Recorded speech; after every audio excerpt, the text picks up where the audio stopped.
You look so awkward. I've never done this before. Actually, do we want to do like an introduction? Hi, I'm Daniel. I wrote a lot of this shit, and I was extremely depressed. Let's cue the questions.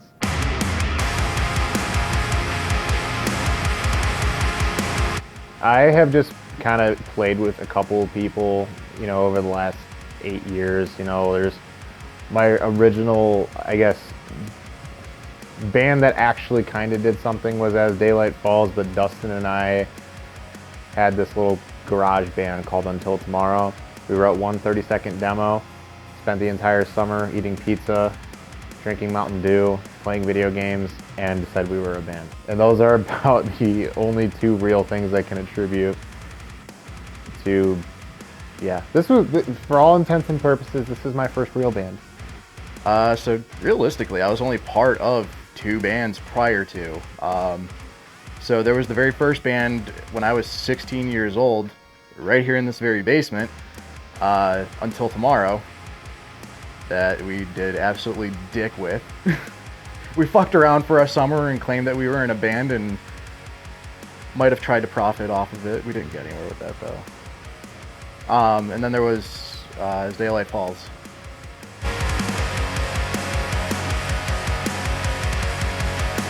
I feel like I'm more inspired by like things that are going on. From an instrumental standpoint, I listen to a lot of Era and Reflections and Architects, the staples of metalcore, but oddly enough, like a lot of country, a lot of pop is whatever comes up, because I can't write heavy music when I'm listening to heavy music. It just doesn't flow as organically as I want it to, because I can't be so deep into that mindset. It's kind of funny that you say that, because that's the same way a lot of times when it comes to playing guitar myself. If I'm listening to heavy stuff, I want to play blues, but if I'm listening to anything other than like heavy metal, then I'll sit there and like shred. Like, dude, when we were both writing Suspended Animation, I listened to like a lot of Mac Miller, Taylor Swift, Ariana Grande, like I would just, whatever was on the radio, like I would just listen to pop songs and figure out what was so good about that song. And I mean, there's a lot that I've learned since we wrote that record fucking 2 years ago now, a little over 2 years. Like a lot has changed, but just like even the production stuff, the stuff that I tried to get privy to in such a short amount of time. As far as bands that inspire me, they don't necessarily inspire the writing process. I come back to Avenged Sevenfold a lot. Beartooth is a big inspiration for me. Green Day. Asking Alexandria. I'm kind of all over the place, like on the rock and roll spectrum, but at the same time I also get inspired by like Frank Sinatra, Johnny Cash. Yeah. Really everywhere.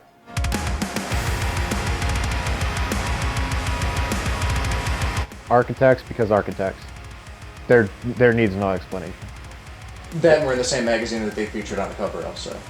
That's tough, because I loved Architects just as much as I love Avenged.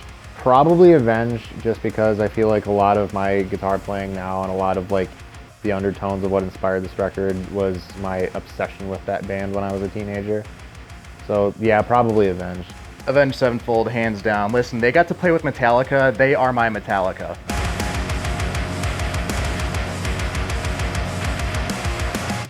What underwear? There was no underwear. How the fuck am I supposed to remember? I wrote that song. No one knows about that song. I know, it's not even on the record. The song will never exist, probably. I'll let you have one guess who asked that question. Was it fucking Sporky? That was Sporky. God damn it, Sporky. One of the only people that has been around that long. That's fucked up. That's Yeah. a long time.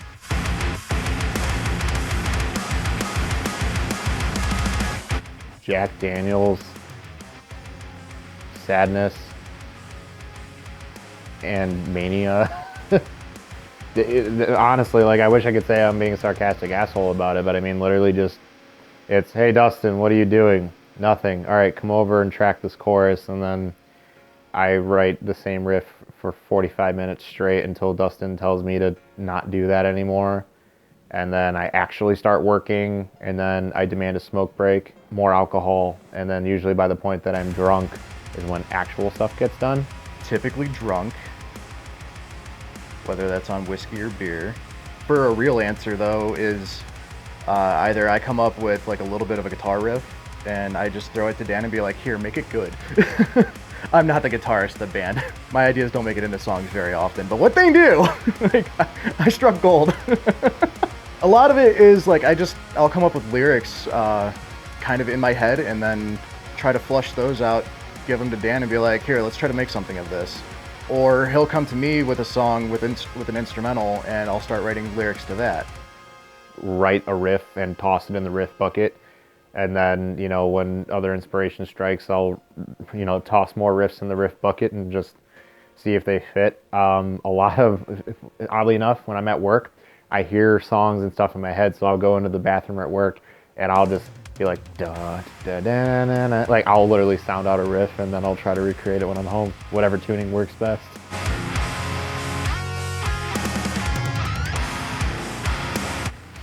What's deodorant?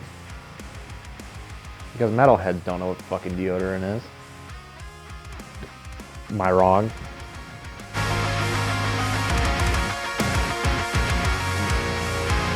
Well, you and I are both Italian, so that puts us in the lead. Probably Brad.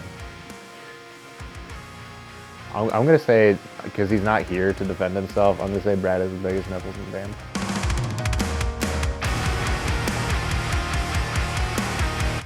Physically, the most difficult was probably Ghost. No, actually, you know what? I'm gonna have to go with Skin Deep. We actually went to studio for Skin Deep, or at least the first time we went to studio. That's right. Because there's a version of Skin Deep that nobody knows about. Yeah. Yeah. So probably that first time we went to studio for Skin Deep was the hardest one to do, at least physically. I didn't understand enough of the recording process at that time, and B, discovered vocal techniques during that session that I never even thought were capable or like possible. So For me, that's a toss-up. Breaking Point was a very literal song. There's nothing to hide behind in that song. That song is a lot of outward expression, particularly relating to some events that were happening concurrently in my life when I wrote that. And Suspended Animation, the namesake of the record. I wrote a lot of the lyrics for the final lyrics for both of those songs while I was out of commission for a little bit. I was hospitalized, and there was just a lot of deafening silence. Damn. There was just a lot of time to think, and a lot of very heartfelt words. So I think a Suspended Animation was probably the hardest. For as simple as that song was, it was the hardest.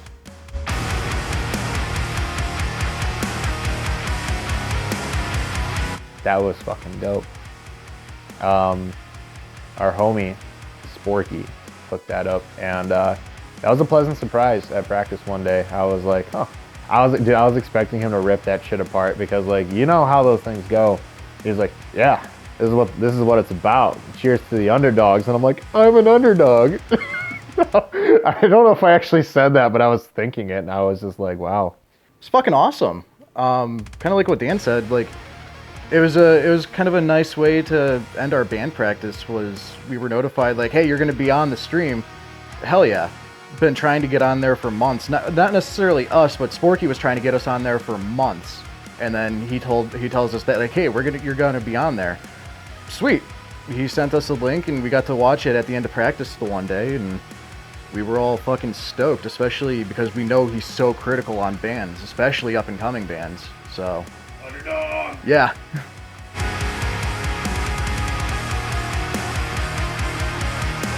The idea that we scrapped, or the idea that actually ended up happening? Fuck. I think that was like a mixture of you and I. I think, if I remember correctly, I think the Mirrors And kind of that self-reflection was a metaphor that I think I introduced as an idea. But we had so many different locations for that. So I think it was a mix, if I'm not mistaken. See, I remember it being like you and I had a lot of the imagery together, but Vince is what really pulled it together. Dustin and I kind of had like the pasta, and then Vince just came in and was like, here's all the sauce. We literally rewrote the script like 12 hours before the shoot. Complete change of locations. It was like 20 fucking degrees, and somehow we made that idea work, so. Not to mention changing shit on the fly on scene. Oh yeah, dude, it was, we were supposed to have like drone shots, that never happened. There was just so many things that we just had to make do with. Contacts falling out on the ground and shit, like, that was a rough one. That was a rough one. Kind of like what Dan said was, or what we kind of both said during your section. It was a mixture of both me and Dan, and then Vince came along and like really fine-tuned things for us. Like he's the one that really brought everything together at the end.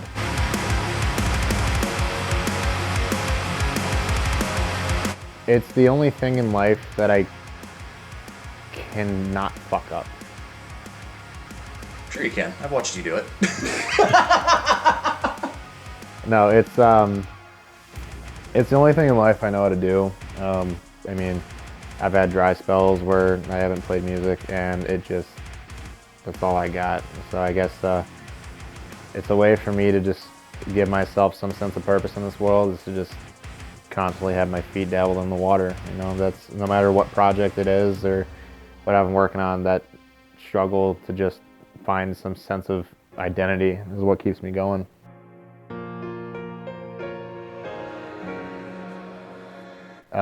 Probably mine. I don't fucking know. Mine, for sure. No doubt. Do you want me to prove it? Let's just call Brad from Florida just to be like, hey bro, how big's your schlong? It's for interview purposes, by the way. 3, 2, 1. Hello, welcome to TDA. I'm your host. Are you trying to sound sensual? No. You sound like you sound like a late night's like porno advertisement. Welcome to NPR. God, I'm such a piece of shit. What else is new? Fucking nothing.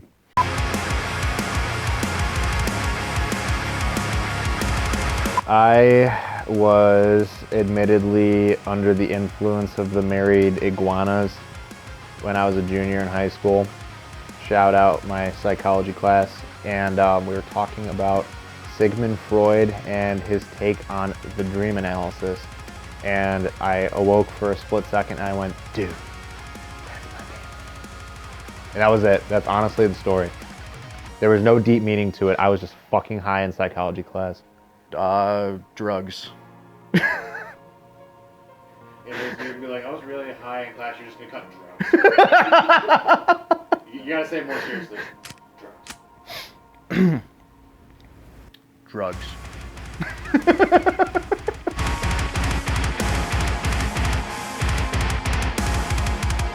I have an anxiety attack, I drink 2 beers, take 1 shot, have another anxiety attack, and then say, well, can't get any worse than this. That's been every show for the last 5 years of my life. Mostly screaming at Daniel for something stupid. Listen, asshole. It's not inaccurate though. Fuck you. Both shows that we played, at least for a good 10 minutes, I'm screaming at you for something. Stop drinking. That was Michigan's show.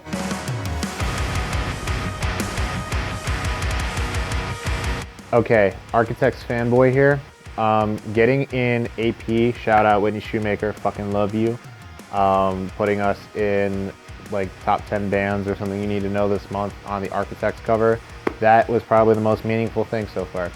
And just honestly, people's reaction to the EP. You know, it was a very hard one for us to write, so a lot of people lending us kind words and diving into it. That's the gift that keeps on giving, in my opinion.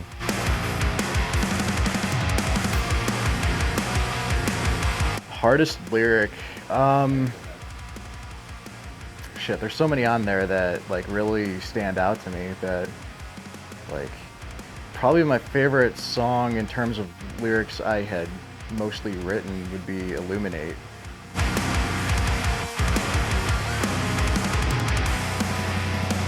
Illuminate.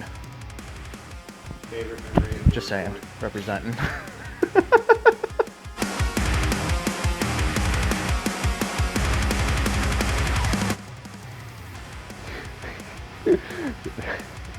Dustin, I was editing his vocals for Ghost last July, or no, 2 years ago now, and he asked, how do you not have nightmares about my vocals now? And I just said, because I can auto-tune my nightmares at this point. Zing! Probably again going back to, or no, it was Ghost, or no, it was during Void, when we were in studio for Void, because we didn't have everything 100% written. There was a section that we were toying with. As a matter of fact, it's the part, tell me I become everything that I despise! The first time I did that in studio, like, Scooter asked me, like, because, like, we did just a low growl, we did a high scream, and he's like, what are the chances, like, we could throw in that throat shred that you do, and, like, all one take? Sure, fuck it, let's try it. And that's what came out of it, was that one recording.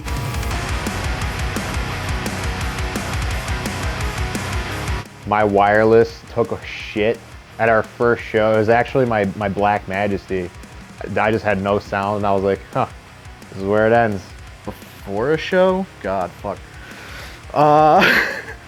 Hell, before both shows, so I blew out my voice a couple days prior to when we played at the Vortex, and I was doing everything I could to baby my voice. Like, I literally went and bought, like, throat numbing lozenges and throat numbing spray, and I'm just, like, hitting that every 10 minutes trying to baby my voice, and got through the Vortex show just fine until the next morning when I woke up and I could barely talk, and we had to play a show in Grand Rapids, Michigan. Talk about fucking scary.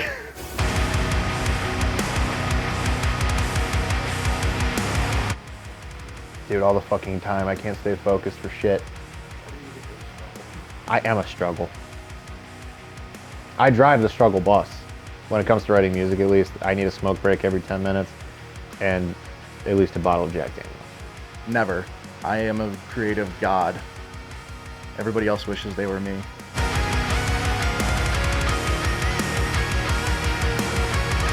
Dude, I was in a pop punk band, I was in a metalcore band, I was in a post-hardcore band, I was almost in a blues band. I wanted to do heavy music. I just didn't know where I wanted to go with it. But I loved metalcore, so I feel like I've always just kind of always backpedaled to that idea no matter what I did. No, actually. Originally, I was thinking more along, like when we first did Until Tomorrow, I was thinking more along the lines of like Green Day pop punk with Avenged Sevenfold. Like, as weird of a mix as that sounds, that's what I had in my mind. That happened? I don't know. It didn't happen, obviously. Oh, But that's what I had in mind when I first like called everybody like, hey, I'm trying to start a band. And then we evolved into heavy metal. Like, it wasn't necessarily by choice. It's just kind of what we adapted to, actually.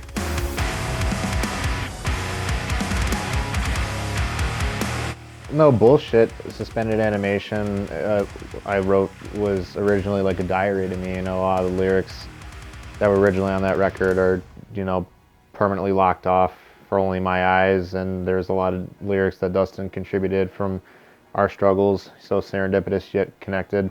You know, some of the songs are quite literally about things that happened in my life, like Breaking Point and Suspended Animation are as real as day. I can recall the events behind it, but that whole record, yeah, it was me and Dustin's struggles over the last 6 years.